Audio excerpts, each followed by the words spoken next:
So what's up and मैंने कुछ दिनों पहले मेंटल स्ट्रेंथ के ऊपर एक वीडियो बना था।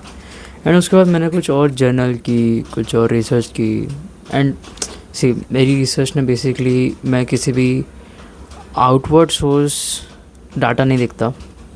लाइक मैं जो लाइक कुछ ट्रस्ट यूट्यूबर्स हैं, मैं बस उनकी वीडियोस देखता हूँ। एंड मैं कोई भी वेबसाइट पे आके कोई डाटा नहीं देखता, कोई स्टडीज़ नहीं देखता। इट इज़ जस्ट जो मैं एक्सपीरियंस कर चुका हूँ, जो मुझे लगता है, जो मैंने देखा है, जस्ट लाइक दैट। एंड मेरे को लगता है कि there are few things which will 100% like boost your mental strength. पहली चीज़ ये कि तुम्हारे पास एक ब्रदरहुड होना चाहिए। अब ब्रदरहुड क्यों होना चाहिए? क्योंकि देखो सीन क्या था, लेट्स से कि तुम सोलो वर्कआउट्स करते हो, ठीक है। तुम सोलो वर्कआउट्स में अपने आप को इतना पुश नहीं करोगे, ठीक है, कंपैरेटिवली जब तुम्हारे साथ कोई ऐसा बंदा हो जो तुमसे भी तगड़ा हो। क्योंकि सी अभी मैं कई ऐसे लोगों के साथ ट्रेन कर चुका हूँ जो मेरे से नीचे है इन दी जिम, ठीक है। लाइक उनको इतना एक्सपीरियंस नहीं है, स्टार्टिंग लाइक कुछ महीने ही बस उन्होंने जिम किया है। तो मुझे पता है कि हाँ भाई उनकी क्या लिमिट है। तो जहाँ पर उन्होंने अपने माइंडसेट को ऐसा बना रखा कि नहीं भाई मैं इसके पास 10 रैप लगा सकता हूँ, तो मैं उनसे 15-20 रैप लगा सकता हूँ। क्योंकि मुझे पता है भाई इन लोगों के पास लिमिट, इन लोगों के पास लाइक पोटेंशियल है, तो मैं इनको खींचूँगा भाई। एंड सेम गोज़ टू अगर कोई मेरे से ऊपर है, ठीक है, कोई बंदा मेरे से ज़्यादा सालों से ट्रेन कर रहा है ना, तो उसको पता है कि मैं अगर अपने दिमाग में किसी भी वेट को 12 रैप समझ के सोच रहा हूँ कि हाँ भाई मैं 50 के पास 12 रैप ही मार सकता हूँ, तो आई एम 100% श्योर वो मुझे 12 की जगह 20 रैप मार पाएगा। तो यही एक डिफरेंस होता है कि जब तुम अपने से किसी बड़े लाइक तुम अपने से बड़े एक्सपीरियंस में किसी से ट्रेन करते हो, तो वो तुम्हें ज़्यादा पुश कर सकता है तुम्हारे खुद से।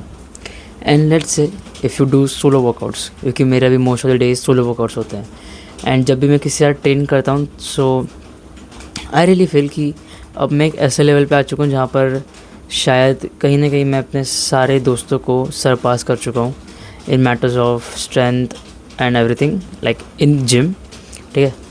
तो मेरे फ्रेंड सर्कल में तो इतना कोई है नहीं जो मेरे से स्ट्रॉन्ग है, जो मुझे पुश कर सकता है।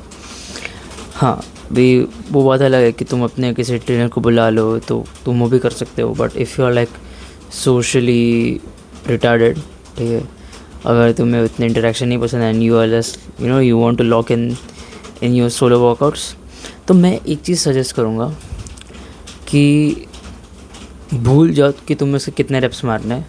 बस वेट उठाओ और मारते रहो, जितना जा रहा है उतना मारो लाइक। एंड यहाँ पर ना मैं एक चीज़ लाइक मुझे ऐसा लगता है कि मेरी बॉडी को ये ज़्यादा हेल्प करती है। जब तुम रेप्स मार रहे होते हैं ना, तो व्हाट यूजुअली पीपल डू कि वो एक ब्रीथ में एक रैप मारते हैं, राइट। मैं यूजुअली ऐसा नहीं करता। मैं यूजुअली एक ब्रेथ में 3-4 रैप मारता हूँ। अब ऐसा क्यों? मुझे ऐसा लगता है कि मेंटली जब भी मैं ज़्यादा ब्रीदिंग करता हूँ ड्यूरिंग दिस सेट्स, तो उस समय होता है क्या कि मेरे माइंड को वापस सिग्नल जा रहा है कि अरे भाई 5 रैप हो गए, 6 रैप हो गए, ठीक है। But when you do like, जब तुम ये चीज़ करते हो ना, तो लाइक अभी ये बहुत फ़नी लग रहा होगा तुम लोगों से ऐसा बैठ के सुनने में, बट तुम इसको जब वर्कआउट में इस्तेमाल करोगे तो तुम्हें सच में इसमें लाइक शायद बेनिफिट मिल सकता है, क्योंकि मुझे तो मिला है। तो एक बार तुम भी ट्राई करके देखो। कुछ लोगों को ये चीज़ नहीं, आई डोंट थिंक कुछ लोग ये चीज़ अडेप्ट कर पाएंगे। I guess it truly depends on the capacity of the lungs, कि तुम्हारे लंग्स कितने अच्छे हैं, तुम्हारे लंग्स कितनी ब्रीदिंग होल्ड कर सकते हो, तुम्हारी body like all that lactic जो भी वो प्रोसेस होती थी ना, लैक्टिक एसिड जहाँ पे बनता है तुम्हारा, तो कितने तुम्हारे लंग की कैपेसिटी बेसिकली कैसी है। तो आई गेस उस पर सब डिपेंड करता है। सेकेंड आई विल से कि try harder things. Now I know कि जब भी तुम कोई भी चीज़ स्टार्टिंग में करते हो, लाइक लेट्स से कि मुझे पियानो अगर सीखना है, तो ऑफ कोर्स स्टार्टिंग का कुछ महीने मेरे को बहुत अनकंफर्टेबल लगेगा, मेरी फिंगर्स दर्द करेगी, बहुत फ्रस्ट्रेटिंग रहेगा कि ये लाइन ऐसी ऐसी क्यों हो रही है, मैं हमेशा गलत की क्यों दबा रहा हूँ, ऐसा सब बहुत सारी चीज़ें जो फ्रस्ट्रेटिंग लगती है और ऐसा लगता है कि भाई क्या गलत कर रहा हूँ, मेरे लिए बनी नहीं है. But I know, just keep doing that stuff. And there is something that मैंने जो चीज़ की है जो मुझे हमेशा मोटिवेटेड रखती थी, वो ये है कि focus on the future goal. ठीक है, तुम्हें बहुत से लोग बोलेंगे कि भाई फ्यूचर पे कुछ फ्यूचर एंड रिजल्ट में कुछ नहीं रखा, enjoy the process. But I guess at the starting you just can't enjoy the process because the process is just frustrating. अगर तुम बिगिनर हो, जिम जा रहे हो, तुम सब बंदों को देख रहे हो, कोई बंदा 10 किलो मार रहा है, कोई 20 किलो मार रहा है, कोई 30 किलो मार रहा है, तुमसे 5 किलो का रैप भी नहीं आ रहा है. It's quite frustrating. तुम्हारे आसपास सब लोग इतने रैप मार रहे हो, तुम ही उसमें बस एक 2.5 का डंबल लेके ऐसे ऐसे बेंच प्रेस मार रहे हो. तो इट्स क्वाइट फ्रस्ट्रेटिंग. बट या it is the process and you can't really enjoy that. हाँ, अगर कोई बंदा अगर सीरियसली अगर कोई लड़की आके बोलेगी कि हाँ भाई मैंने 2.5 का रैप मारी एंड ये प्रोग्रेस, तो इतना कुछ नहीं लगेगा. बट और कोई बंदा मेरे को आके बोला कि भाई आज मैंने 2.5 के रैप मारे इतने, तो कहीं ना कहीं तो मैं खुश रहूँगा कि हाँ भाई बंदे ने एटलीस्ट प्रोग्रेस तो किया. He is way ahead of most of the guys. But there is also a thing कि अगर there is a difference between satisfaction and between happiness for the progression. अगर तुम satisfied हो कि हाँ भाई मैंने आज 2.5 मारा तो आज मैंने काफ़ी अच्छा किया, नेक्स्ट टाइम मैं let's say मैंने आज 2.5 के 8 ट्रैप मारे, तो अगले बार मैं 2.5 के 10 ट्रैप्स मारूंगा. नहीं भाई, अगर तुमने आज 2.5 के 8 ट्रैप मारे, कल तू 5 किलो के 8 ट्रैप मारने का फुल ट्राई करेगा. So that is the kind of कि तुम खुश हो for progress but you are still pushing harder. पर मैंने कई लोगों को देखा है कि दे आर कि पता है, लोगों की 2 टाइप की मेंटालिटी देखी है मैंने अभी तक. एक तो वो करने से पहले ही क्विट कर देते हैं, नहीं तो वो नहीं तो वो अपनी कैपेसिटी से बहुत नीचे की. नहीं यार, कैसे एक्सप्लेन करूँ मैं इसको.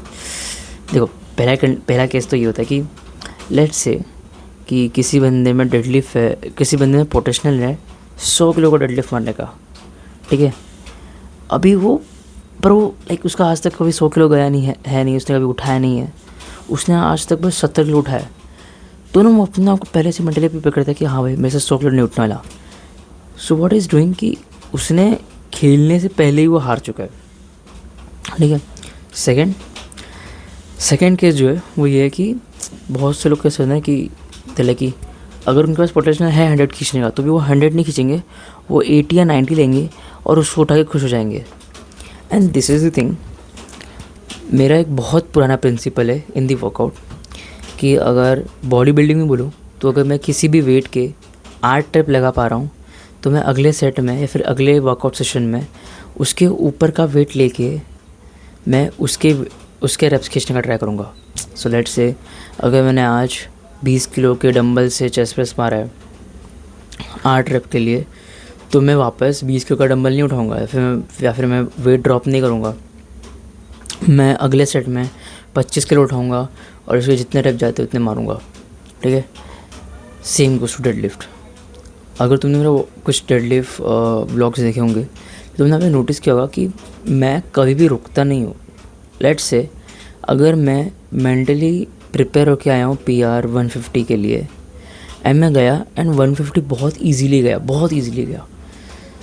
तो मैं उधर आके क्या रहे हो भाई, मज़ा आया, क्या वर्कआउट गया, चलो अभी बंद ख़त्म. मैं कभी ये नहीं करता. मैं 150 का 155 लिफ्ट करने का पूरा ट्राई करूँगा. एंड कभी कभी होता है कि 155 भी चला जाता है, तो मैं तब भी खुश नहीं होता. मैं तब भी 160 का टाइम लूँगा. मेरे को ऐसा नहीं कि मेरे को डेडलिफ्ट सेशन में फेलियर अचीव करना है. एंड एक बार मैंने वो फेलियर अचीव कर लिया तो मुझे नेक्स्ट वर्कआउट सेशन में उसी नंबर उसी वेट का सक्सेस मुझे उसी वेट को उठाना है. सो तुमने अगर फेलियर अचीव किया एंड उसके बाद तुमने उसको क्लेम किया, you earn that shit. That's kind of मेरा ये बिलीव है. ठीक है. तो मैं अपने till the last breath I just keep pushing. ठीक है. अभी मुझे लगता है कि मैं स्लाइटली थोड़ा बॉडी बिल्डिंग मैंने बहुत टाइम से छोड़ दी थी. I was completely into power lifting. तो मुझे ऐसा लगता है कि मेरी जो वो रैप रेजिस्टेंट माइंडसेट था वो थोड़ा कम हो गया है, क्योंकि मैं अगर अभी अपने आप को नोटिस करता हूँ तो मैं स्ट्रेंथ तो पुश कर पाता हूँ, बट अगर तुम मुझे किसी वेट का बहुत रैप खींचने बोल दो तो मेरा माइंड थोड़ा वीक हो चुका है, बिकॉज मैंने बहुत महीनों से वैसे टाइप की ट्रेनिंग बंद कर दी है. सो या I guess for a month और so I will do body building once again, क्योंकि मेरी बॉडी थोड़ी आउट ऑफ शेप है. Like out of shape in the sense of कि मसल मास तो है पर वो उसको शेप नहीं है. तो लाइक अभी हम शेप में लाएंगे उस मसल मास को एंड वापस पावर लिफ्टिंग शुरू करेंगे. सो आई डोंट थिंक सो और भी कुछ है जो मैं करना चाहता हूँ मेंटल स्ट्रेंथ के लिए. Yeah, I guess that's it. So see you in next video. Tada, goodbye.